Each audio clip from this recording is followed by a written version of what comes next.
Happy Thursday, everybody. Happy Game 2 night in South Florida. I am joined this local hour, as I am joined usually on Thursdays, by David Samson, the host of Nothing Personal with David Samson. Make sure to follow him on Twitter at David P. Samson. And Dave, Jimmy Butler has dominated sports commentary since that epic Game 1 performance. And now people realize that playoff Jimmy is indeed a real thing. And it got me thinking, who is like this? And we bounce around some names, and I'm pretty sure when you talk about players that were a certain level of greatness during the regular season, but tapped into extraordinary performances in the postseason to the point that you could say discernibly with a representative sample that in the postseason, that player is even better. Yeah, you have flashes in the pan that you could just maybe poke at sample size and say they got hot. But you have players like Josh Beckett and Madison Bumgarner, and you really see that there is a difference between their postseason performance and regular season performance when you have sample sizes that are substantive, like you have with Jimmy Butler. You were a benefactor of one of those playoff performances in Josh Beckett. He was always projected to be that type of player, but in the regular season, he wasn't quite. Now, if you remember the 2003 season, Josh Beckett was kind of rounding into that form, and he showed flashes. But did you see that 2003 run coming from Josh Beckett? I hate to bridge to a different subject, but I'm going to do it very quickly because the first name that popped into my head when you said it was Robert Horry. I have no idea why that name just popped into my head. Big Shot Bob. Big Shot Bob. I actually have to see his splits because I'm not – maybe do you think he shot more efficiently from the field? I know he had much bigger moments. So when you ask a question like that, to me, the playoffs are about winning. So they're not about all of a sudden you score 40 points a game during the playoffs and you score 20 points a game during the regular season. And Jimmy Butler, after the game on Tuesday, actually had an interesting quote, which was, "I don't care about scoring 40 if we lose." And that's a very important quote and a very important playoff mentality. And I think that South Florida understands what the rest of the country doesn't. And that's been the strangest part of these playoffs for me, actually, is that the rest of the country doesn't understand how good the Heat team is. I'm not willing to say the Heat have a player that is better than the best player on any of the remaining teams, but I'm willing to say that the Heat have the best team of any of the teams remaining, and teams win championships, not players. Interestingly enough, I'm looking at Robert Horry's playoff splits and regular season splits. He's the same player. And I'm actually shocked at how low a percentage he shoots from three. To his credit, he is shooting a hair better in the postseason than during the regular season. But we're talking about a three-point shooter that even in the playoffs is nothing to write home about at almost touching 36%. That's solid, but isn't what my memory told me he is. But does Jimmy have any rings? And I don't want to be argumentative about it, but I don't know that I'm willing to call Jimmy right now the number one playoff performer, the biggest difference between regular season and postseason. I really do think you need a ring to enter into this discussion. No, he doesn't. He does not have a ring. He has one finals appearance, a legendary finals performance in which he took a hobbled Miami Heat team.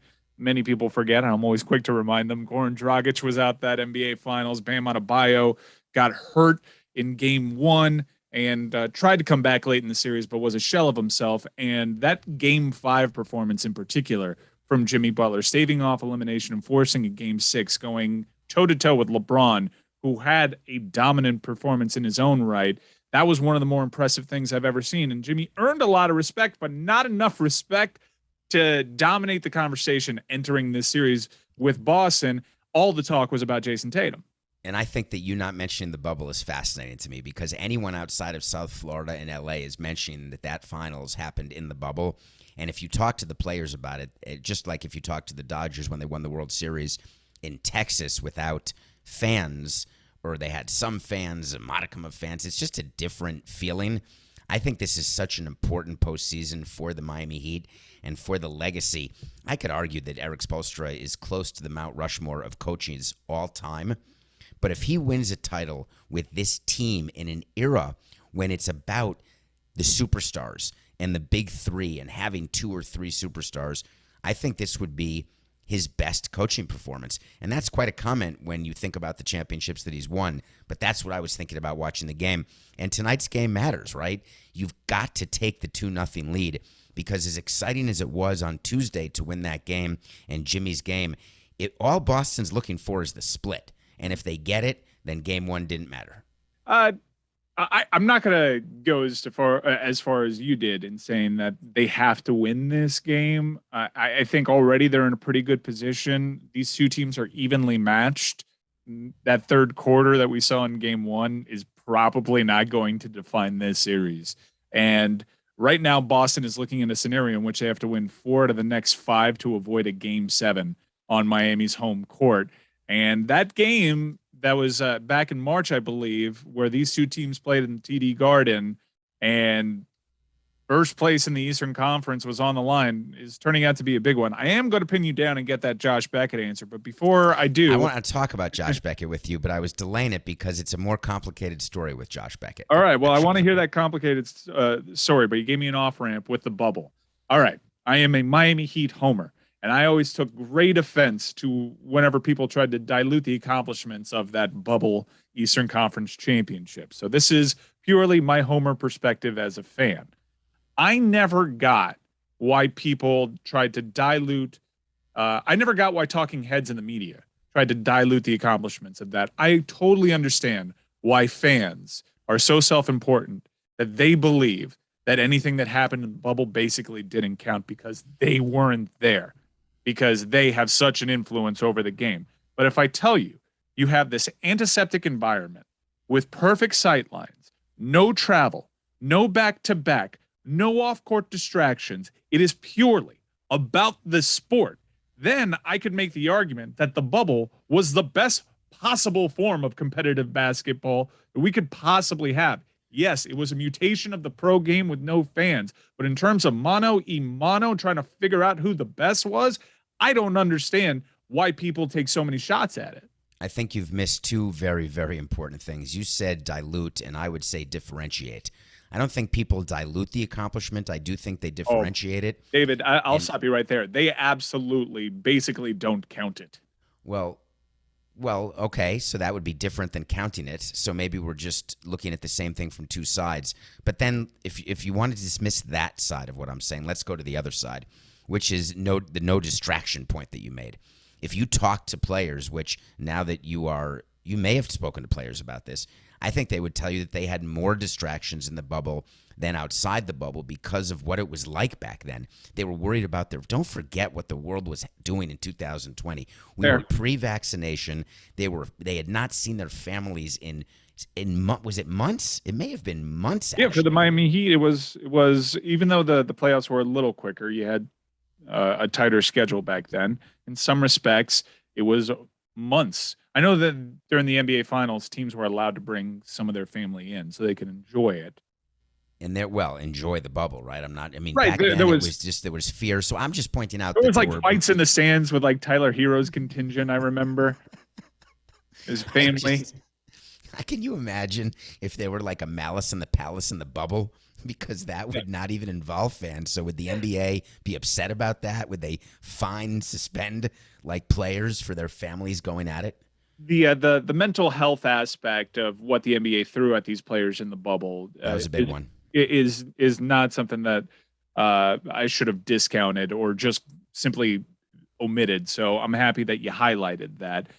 So you hear me as a Heat fan kind of get angry and prickly anytime someone tries to take shots. So here's what I'm going to do as a response. Going to take shots at the following season because it had the shortest turnaround in NBA history. You had teams like Miami and Los Angeles and Denver and Boston the following season put up relatively disappointing seasons. I actually think Denver had the best season out of that bunch. And now cut to the following season where you don't have all these players missing time because of COVID. You have a normal, air quotes, off season. Here we are back again. It's Boston and Miami. And I look back at a fairly random, in terms of the scope of NBA history, Phoenix-Milwaukee is a rather random NBA finals with franchises don't really get there often. And I kind of look at last season and I say, what if last season was something to differentiate come on, more Mike. than Now the listen, bubble? I'm a homer for Milwaukee. I'll grant you that. But to say that it's random that a Giannis-led team, who I'll argue until my last breath is the best player in the NBA, and that is saying something because there's so many great players. That team is not random in the least. They were down 2-0 to a really good Phoenix team, and then they went 4 straight. What's interesting is what you're saying. I want to go back to being a homer and being the Heat and looking at it from the perspective of your national audience as they look at these 4 teams and they rank the teams and then rank the players. Are you willing to agree yet? Because you haven't said it. Are you not willing to agree that Jimmy Butler is not considered amongst the top 5 players remaining in the NBA playoffs? But the Heat as a team may be considered the best team remaining. It's so hard to disassociate the hyperbolic news cycle because after immediately following game 1 of the Miami Heat's Boston Celtics series, Jimmy Butler's all of a sudden the best player on the planet. And we're all trying to catch our breath, which entering that game, some people would label him 4th best. If you listen to Boston radio, some Boston radio folks would tell you even Jaylen Brown was better than Jimmy Butler headed into that game. You know what I despise?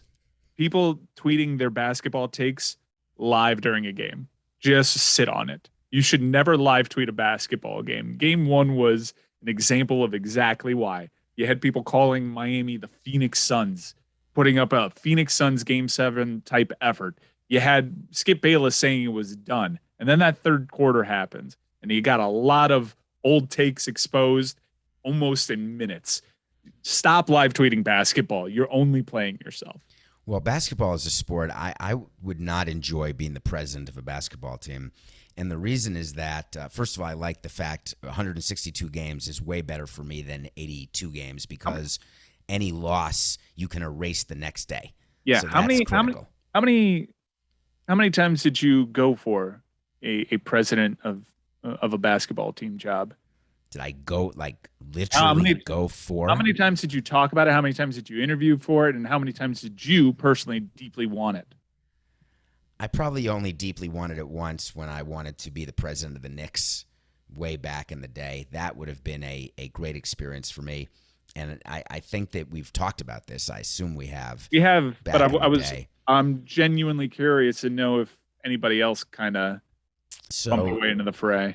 Here's how it works in the little circle of club presidents, right? It's like I was going to say a fiefdom, but that is such a pejorative connotation. It's more like a clique. It's like a fraternity. And once you're in it for life. And so I'd be able to talk to different owners about job openings and possibilities and owners who may have owned teams of different both sports, let's say, or you just get to know people that but for being the president of a baseball team, you wouldn't get to meet or get to know. And what interested me about leaving the Marlins was the possibility of working with someone other than Jeffrey. And it really was more about my own insecurities, my own self-worth, how I measured the nepotism angle. And it was actually a very interesting mental process that I went through. What do I have to do to continue to prove myself each day that while I got the job because of my relationship with the owner, that's not why I kept the job. And I wanted people to know it, which is so crazy because I knew it. And I knew it because I kept getting new contracts and I kept doing well. You could argue that you also kept getting threatened with your job, so you knew what it took to keep it. By the way, quite true. And there were family members who wanted my job, right? Other family members who were pretty open about saying, well, he's doing it. Why can't I do it? So all sorts of things like that were going on. So for me, it's like the equivalent that I would draw is when you get dressed up and you go out. And it's nice when your significant other says you look good. But do you agree that it is even nicer when someone else says to you, a third party looks at you and says, wow, you look really good tonight? And while that sounds so surfacey, it's sort of the approval of a, in theory, neutral party or someone who doesn't have to think it. Validation. Validation is the exact word. Thank you, Mikey. Validation to me is something that is so embarrassing to want, because validation is a sign of weakness. And I never wanted to appear weak to anybody because I physically appear weak anyway. So I always would try to have the strongest, loudest voice in the room. I try to be the center of attention, try to be the funniest, try to be the most serious, try to be the best at everything else, right? Because that validation can't come when you are doing the same thing with the same person year after year. So seeking that validation from other teams, from other owners, was an interesting concept. And I knew what I was doing while I was doing it. So, for example, would I ever go be the president of the Washington Nationals? The answer is, I love Ted Lerner. I really do. But that's not a job I would take, because it's not different enough. The validation is in the conversation. How many teams were there that you flirted with while you were president? And are there any teams that you've been flirting with after you've left the Marlins? Listen, I was a high school slut, right? Or is that the word? Or a male whore? Or what's the word when you just flirt with everyone? Tease. Tease? I'm pretty sure whatever you're going for, I'm understanding. Okay, right. So, and that's the purpose of language, right? Is to communicate. So I love flirting. It's been a occupational hazard of mine, having nothing to do with my platform or public figure side. I did that in high school and grade school. Like, I loved that because didn't you end up marrying a summer counselor? Yes, for sure. This is so terrible. Now we're getting a little deeper than we normally would on a Thursday morning, although not really. The validation for me had nothing to do with nepotism and working for Jeffrey, because I was seeking that type of validation as I look back and reflect, starting in grade school. And validation back then came in the form of being the class clown, right? Being the person who got in trouble, being the one who I was smart enough to get good grades and not have to work very hard. And I say that with as much humility as possible. I didn't get straight A's because I didn't think it was necessary. Remember the story I told you about the New York bar? When I got a 68 on the New York bar and I was pissed? Yeah. Because you only needed a 66 to pass, and it's a pass-fail. So I knew what grades I needed to get through school, college, law school, etc. But the validation concept started for me really young. I'm going to have to examine this, maybe professionally. Well, David, you've been giving me very interesting answers, but in terms of answering direct questions, I still haven't gotten very many. How many teams did you flirt with while you were president of the Marlins? And have you flirted with any teams since you stopped being president of the Marlins? So there's been no flirting since I started Nothing Personal, because what happened when I started Nothing Personal is all of a sudden I realized that I found something I love even more. And you can shake your head all you want. David, I'm going to stop you again. That is not the question. I can bridge any. Do you understand that you can ask me any question you want? I didn't ask you because there was a latency period between you leaving the Marlins and starting Nothing Personal, in which you were just fresh out of the job, in which during that time span, you would probably garner the most interest. So please tell me, after you left the Marlins, how many teams did you talk to? You don't have to name them, but please at least acknowledge that there were. Thank you. There you go. All I had to tell you was you don't have to name them. Here's why: because they all have sitting people in the positions, right? I get that. Let's name them.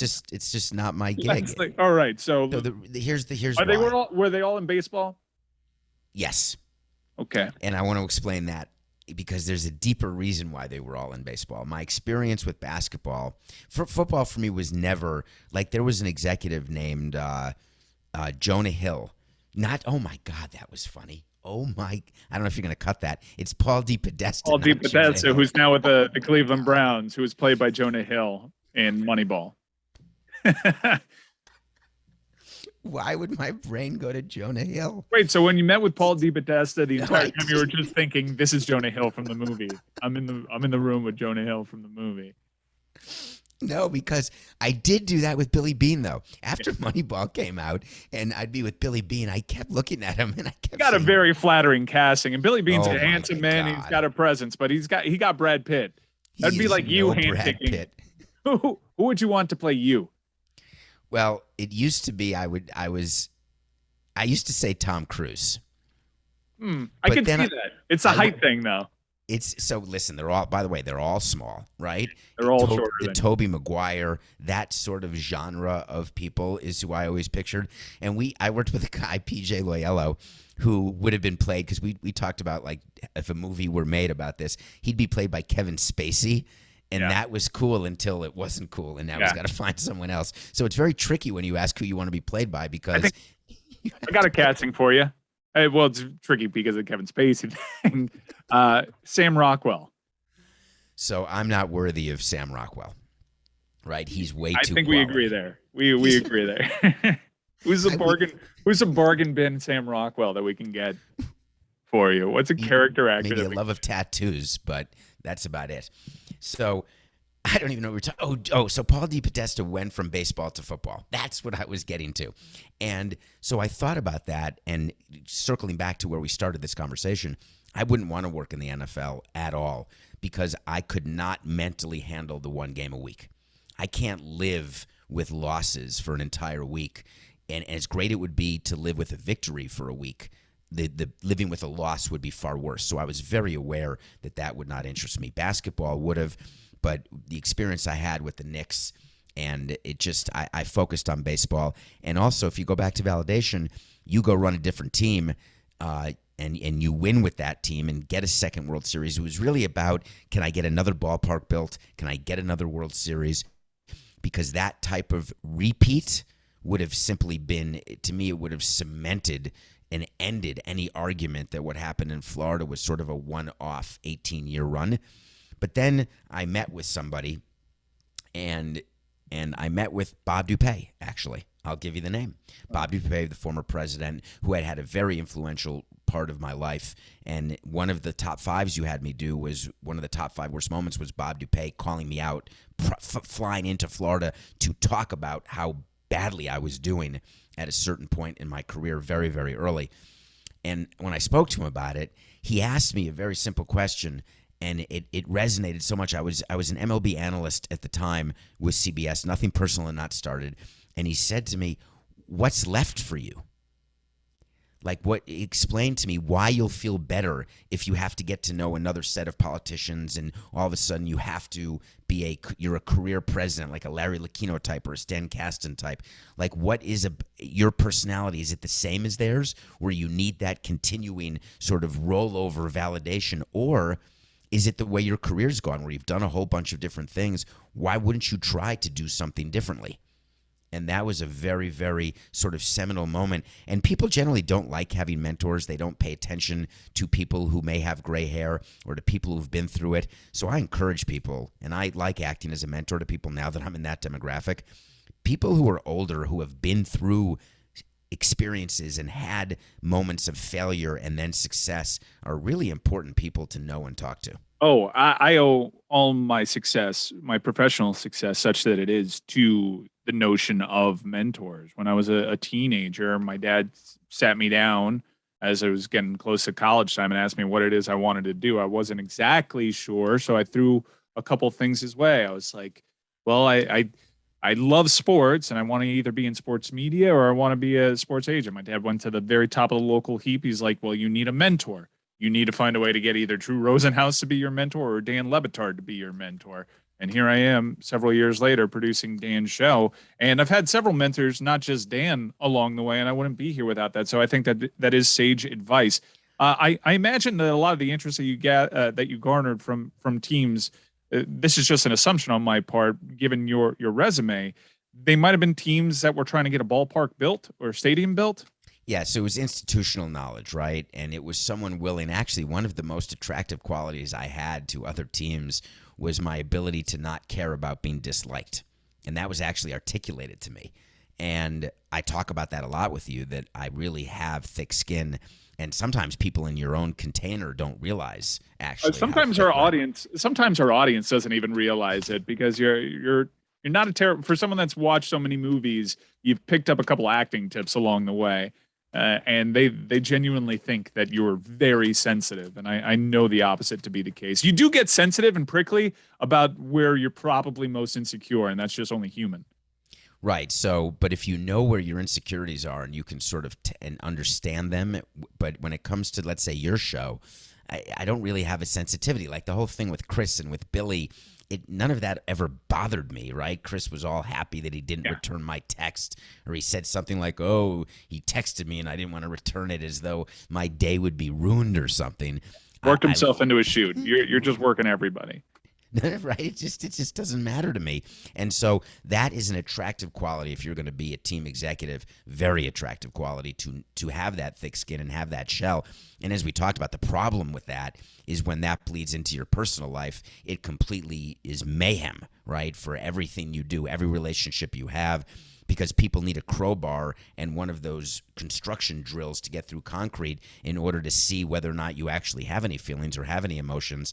And that's the downside. But the upside professionally was incalculable, because these owners would say, you're willing to take all of the heat off me and make me look good every time. And when things go badly, you're going to say it was you. And when things go well, you're going to let it be me.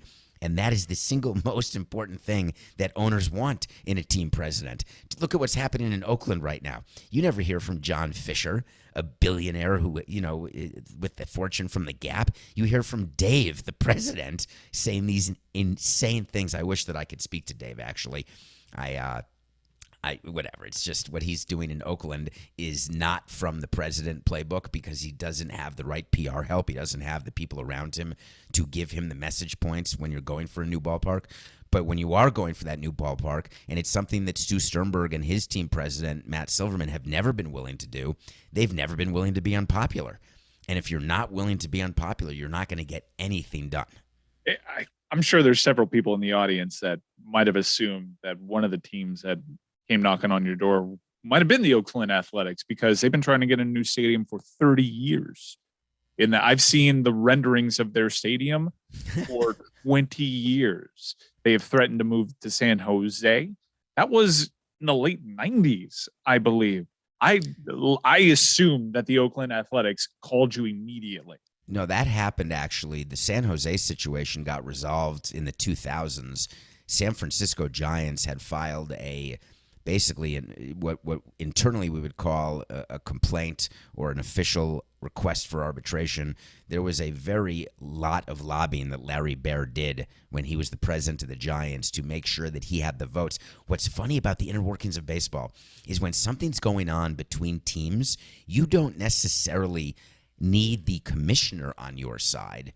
You need to find 8 teams who are on your side.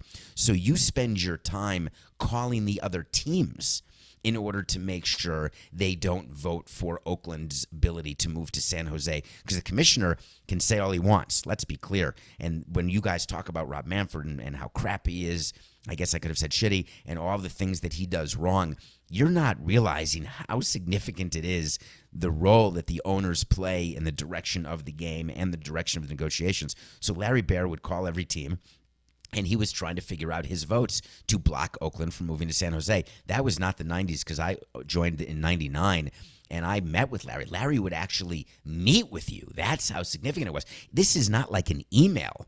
This is not a phone call. This is a full-fledged presentation about why you have to vote with him. And then, of course, this happened. Oh, I got another one with the Nationals and the Orioles fighting about their TV broadcast revenue. They've been in litigation with Masson for decades. And you'd have Ted Lerner and his people, and then you'd have the Angelos brothers, the Angelos sons, Peter never did any of that. It was his sons. And they would give you a presentation. Here's what the problem is with Washington being an expansion team or a relocated team. Here's what we've lost in Baltimore. Here's what we used to be. And it's turned out to be interesting in that the Orioles are where the Orioles are, both with Camden Yards and with their attendance. Yeah. But they would meet you in person, because that was another fight that required ownership involvement around the league. So it's funny. Now that we talk this through, I think we have to change the narrative about the power of the commissioner or what the commissioner's job is, because when it's nut cutting time, they're meeting with teams, not with the commissioner. That's very interesting. There's probably audience members listening to this right now in their 20s that think the Baltimore Orioles are an absolute joke of a franchise. And growing up in the 90s, that was one of the crown jewels of Major League Baseball. They had the best park, a park so good that people can still go to it today and say how good it is. They had amazing attendance. They had a really solid team. And now, I don't know, it might be a false flag to just blame all their problems on the Nationals relocating, and maybe the Nationals certainly winning a championship would capture the hearts and imagination of younger generations in that town. But they have a pretty solid argument and why they were probably in direct opposition of the Nationals going to Washington in the first place.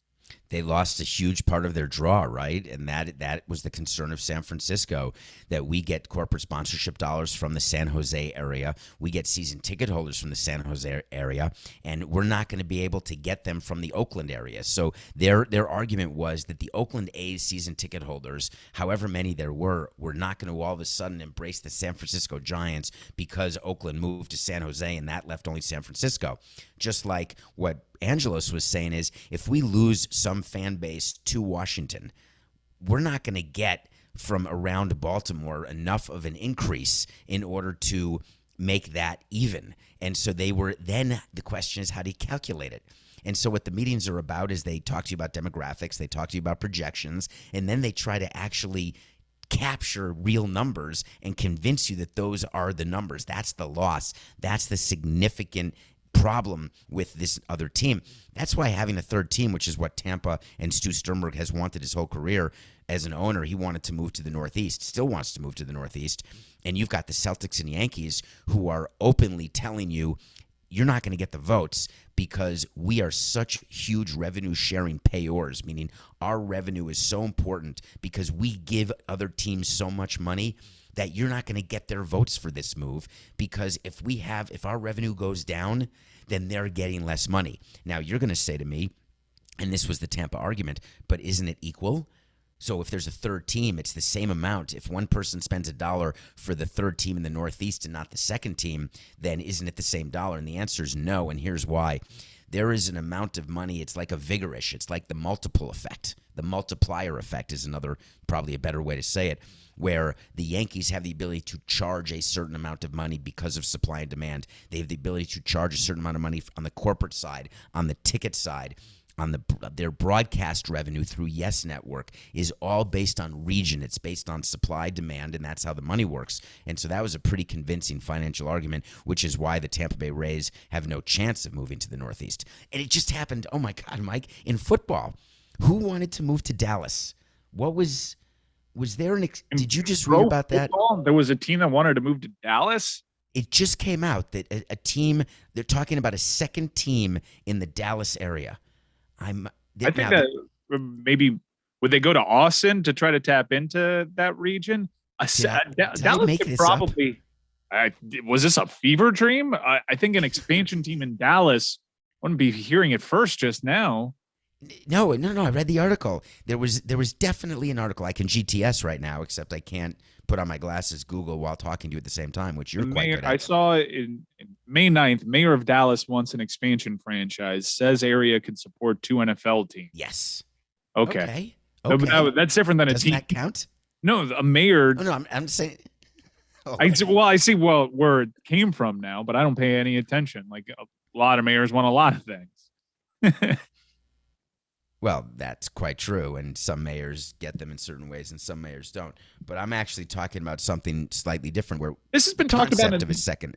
This has been talked about in the NFL with Chicago, in particular, because the suburban Chicago area, it's such a to-do to get to downtown, and the Bears are actually moving out of downtown. That the talk was, hey, Chicago, much like New York, could actually handle a second NFL franchise. Dallas would be weird just because the Cowboys are just so massive, so huge. I guess over time they could. We're seeing right now with Los Angeles, although there wasn't a team that had its hooks into the community the way that Dallas does. But it's interesting because if you look at football and sports as a general reflection of society, I could tell you that Jerry Jones going out and telling everybody that his team is worth $10 billion. It's a topic that I didn't cover on Nothing Personal because it didn't make the cut. You know, if I had an extra hour a day, it would have made, right? I cut almost an hour of the show a day. But Jerry Jones went out public saying, hey, my team's $10 billion, but I'm never selling ever. And we can talk about estate planning, and we can talk about all those issues at another moment. But that said, think about what we're trying to do in our society now, right? Everyone's going after the ultra billionaires. It's like billions, right? Everyone's going after Corey Stoll. I forgot his name in Billions season 6. Yeah, and the billionaires are fighting back in ways right now that we haven't seen. For Jeff Bezos and Elon Musk there really hasn't been anybody like him in reality, maybe in the comic books, but for Jeff Bezos to come out and be so public against this war on wealth, they're starting to fight back a lot more than I was used to. Well, everybody would fight back if they were being attacked with their own personal wealth, right? It doesn't matter. So what people don't realize is that whether you have 50 billion, 100 billion, 100 million, 1 million, or 100,000, there's actually the same mentality, which is, this is mine. You can't just come take it. And so their view of the government, listen, this is one of the jokes about this whole taxation issue and the whole Bernie Sanders, which just makes me laugh. If someone came up to you right now, Mike, and you just negotiated a contract with Metalark and you signed it and you have an expectation of what your tax rate is, et cetera, you've done that math and figured out what kind of house you can afford and where you are with disposable income, et cetera, and all of a sudden someone woke up and said, hey, by the way, we're now going to take an extra 40% of your net income. You would fight back for that. And your only argument is that billionaires have extra billions, so therefore they shouldn't care. That's not how the mentality works for people. I get the mentality. It is a fairly valid argument, though.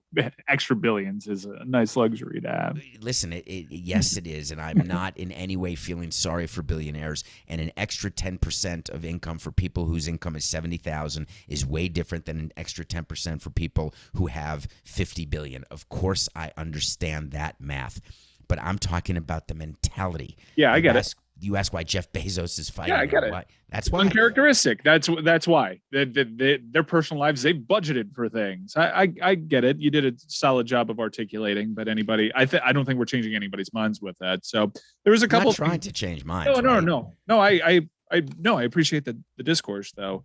There was one note that I wrote down earlier on. You were on to something good, but I'm sure there was a lot of people in the audience listening back asking that I follow up on it. So you said family members were going for your job. I'd like you to tell me about that. Oh, that's when you work in a family business, right? It is quite normal.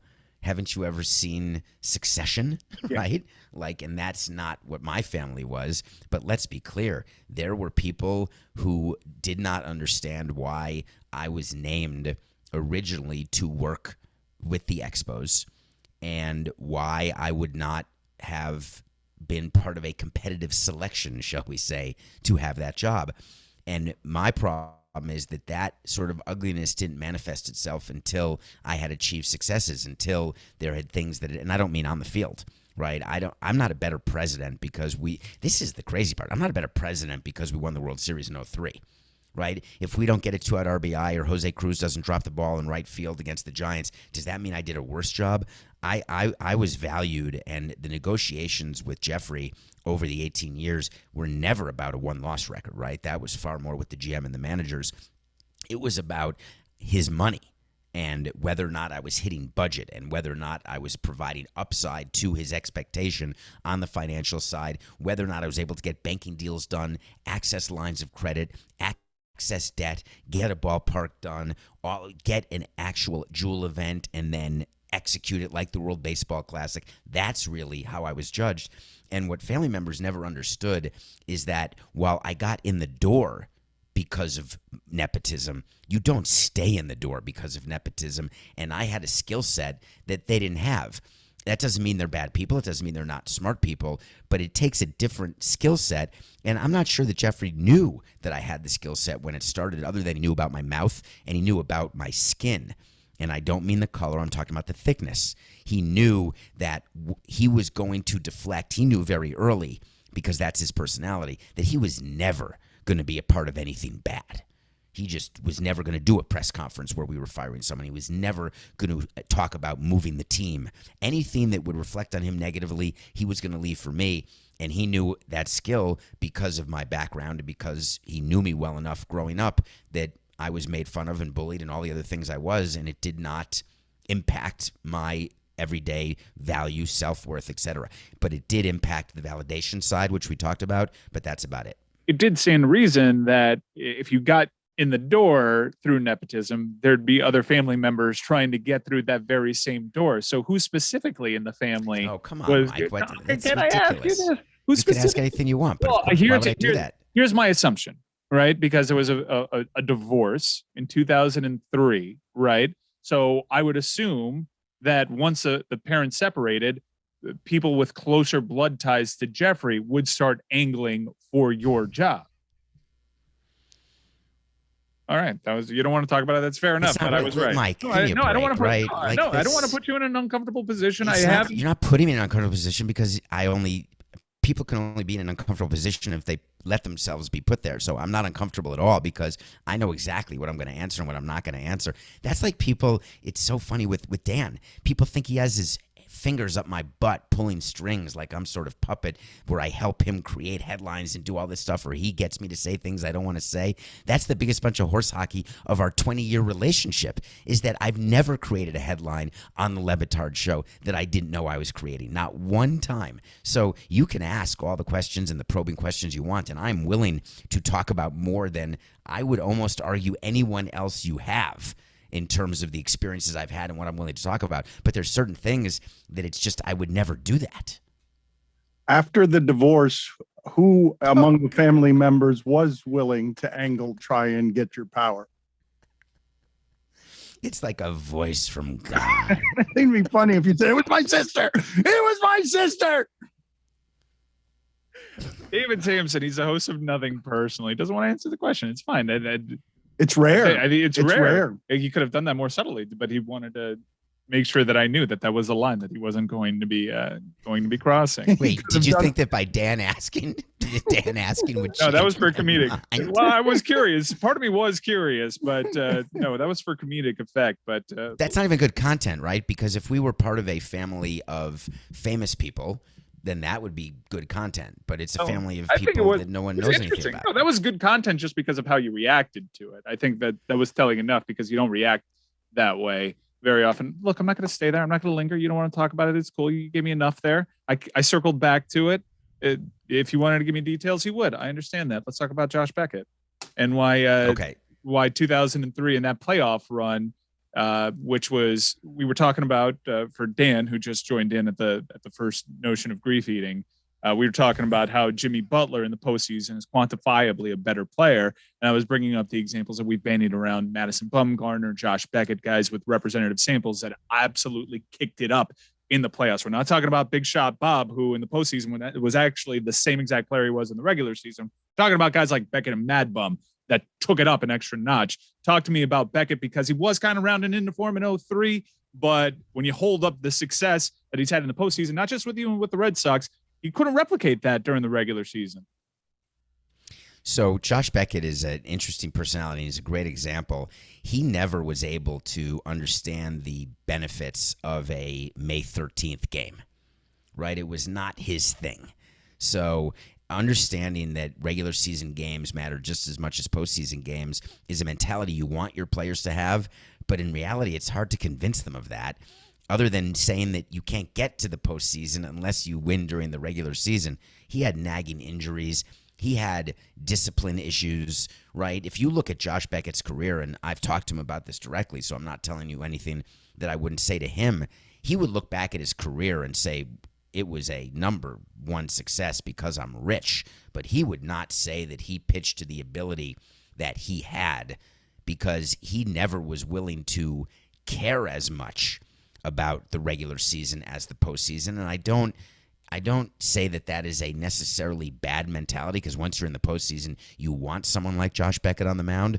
But it was very frustrating during the course of a regular season to watch the flashes of brilliance that could exist and then realize that there were circumstances happening that you can't help but say, can you just change your behavior a bit? Can you adjust? Can you take care of your body a little more? Can you take it a little more seriously?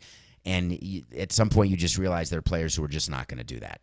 So even though the regular season is a much larger sample, you think the postseason was actually more representative of the talent that Josh Beckett possessed, and was actually really him but the distractions of not actually caring about the regular season held him back from further greatness. You know, it's saying not caring is such a loaded way to say it, because I don't know that I would say not caring. I would say not understanding what it takes to be a big leaguer over 162 games, or when you're a pitcher over 35 games. Listen, there are people, you can go back and you can ask Ken Griffey Jr., did he take care of his body the way he wishes he would have during the course of his career? And he'll tell you right now, flat out, no. Look at the numbers he had, look at what he did, but it would have been even more. Look at Vladimir Guerrero, and I'm not even talking the steroids part, because that ruins your body to begin with, and that impacts your injuries, etc. But talk to Dan Ugla as another example. We've talked about him on this show, and he would tell you, listen, I acted in a way during the regular season that probably was not in the best interest of long-term success in my career. And that's tough to teach players, because when you are 25, young, dumb, and full of cum can I say that? I'm not sure I can say that. So yeah, you can edit that out. You can say that. Okay, so that's what players are. We apologize for our audience with children in the car. For I'm Samson sorry. being full of cum when he was young and dumb. Okay, Dan, what are you adding to this show right now, other than being early for your next topic? He's David Samson. He joins us every Thursday. Thank you. I appreciate it. It's bright and early where you are, not to give away your location, but the fact that you put on a blazer at the ass crack of dawn, in some places when it's not even done, It's not even done. You don't have to do that for me. You really don't. You're probably not wearing pants. In fact, I guarantee that you're not wearing. Stand up. Stand up for us. Stand up. Not wearing pants. Those in the Marlins shorts. I was going to say, for those in the listening audience, David Samson just showed me his penis. He does a review for us every week. David, what is the movie and show you're reviewing? This is an important one, so I hope we have a few minutes left. I'm going to ask you to see this movie, especially you. It's called Like a Rolling Stone, The Life and Times of Ben Fong Torres. Not at all. Have you heard of it? No, tell me about it. Ben Fong Torres was one of the original writers for Rolling Stone magazine. Ben Fong Torres was a character in the movie Almost Famous. Oh, that's who that young gentleman was modeled after? Philip Seymour Hoffman? No. Or No, that's No, the Lester little guy. Bangs. Well, what's it? No, that's Cameron Crowe. So Patrick Fugit played Cameron Crowe in Almost Famous. Oh, okay. And Ben Fong Torres is the Asian American who, although he may just be Asian. What do you say when someone's, I guess they're from, if you're born in America, I guess you're Asian American. And he was the one who kept saying crazy when talking about when Patrick Fugit was on the road with Stillwater. And I did not know that was a real person. And that was the person who gave Cameron Crowe his first writing job that was so autobiographical. And I knew that Cameron Crowe had worked for Rolling Stone, but I didn't realize how personal Almost Famous is. And it's one of my favorite movies of all time. This is a documentary about his life and what he did with Rolling Stone magazine and the musical acts he was with. In Almost Famous, it was Stillwater, but in real life, it was the Rolling Stones, it was Elton John, it was Ray Charles, it was every interview done. And what's sad about today is younger people, and Mike, I would ask you this, do you realize what a big deal it was to be on the cover of Rolling Stone, or is it just anecdotal? No. It was a huge deal. Also, a bit of trivia as we're talking about Almost Famous. Did you know that the character of Russell Hammond was based on Greg Allman? No. Yeah, that was Cameron Crowe's time hanging around Greg Allman. Interesting. That is very interesting, actually. Hammond, So- Allman. I mean, close Do enough. you know that for sure, or is that just That's what anecdotal? IMDb told me. Oh, well, in that case, it's got to be true. A lot of good stuff there. I thought that you're just reading the trivia section. No, for I the had Most dinner with Famous Cameron page. Crowe last night, actually. Right. You regaled me with tales from the set. Like, has your booker gotten Cameron Crowe for your show before? No. That would be, now, is that not an interview that would interest you? Yeah, it'd be overwritten. Overwritten? Yeah, the interview itself. I don't know if you've seen Cameron Crowe's most recent films, but didn't Emma Stone play an Asian American in one of those films? You're talking about On the- Aloha? Yeah, on the subject of Asian Americans, I believe he casted Emma Stone as an Asian. Okay. So, what the point of this documentary is that even children of today, adults of today who don't really remember that time period, it goes through the start of Rolling Stone magazine. It goes through his process as a writer, and the best part of the documentary is Cameron Crowe is in it with him for certain scenes where they have a reunion where now Cameron Crowe is this huge, one of the best screenwriters maybe of all time. I put him on my Mount Rushmore with John Hughes in terms of screenwriters. Even after Aloha? Yes. Don't ever be measured. You have to look at people's careers the way you look at figure skating. You have to take away the lowest score and the highest score. Yeah. That's how I evaluate. I love Cameron Crowe, so I don't mean to take pot shots like Overwritten. It's just he hasn't made a good movie in a very long time, and I miss the Cameron Crowe that was on that heater, that back-to-back run of Jerry Maguire and Almost Famous. Two amazing movies, some of the greatest movies of that era. But how about singles? I mean, anyway, you say you miss the heater. That's like saying you bemoan the fact that Billy Joel hasn't written new songs. You could do that, but it doesn't take away what he's done. No. And where he fits in the pantheon of rock stars. I mean, in some cases they do, especially comedy where it doesn't age well. Like, and some music is subjective. I go back and listen to songs that I liked around the same time where I was liking films like Almost Famous and Jerry Maguire. I was like, what are you thinking? So there are some accomplishments that wane over time because they don't endure the way that a film like Almost Famous did. Does that mean like Chuck Berry doesn't endure because that type of music doesn't play today? I don't agree with you at all. There's always going to be people that hold up Chuck Berry and his influence. Influence is another thing entirely, but artists that did Grammy sweeps, like for example, I don't think Alicia Keys 15 years from now will be any kind of remembered the way that she was at her peak of popularity. None of us will be remembered the way we were at our peak of popularity. That's not true. Jimi Hendrix is. Are you kidding me? Yeah, Jimi Hendrix. I'd like you to put that on the poll. How many people born 1987 or later can tell you one song or can pick Jimi Hendrix out of a lineup? I think Biggie and Tupac are more famous now than when they were cooking. I really do. I think dying early changes the math. Those are the examples that I'm using. Yeah. So I thought it did too until I realized that my kids don't know anything about John Belushi. Yeah. Well, those movies don't age well. Also, if you try to make them watch John Belushi movies, they'd be like, "What the hell is this? This is not funny."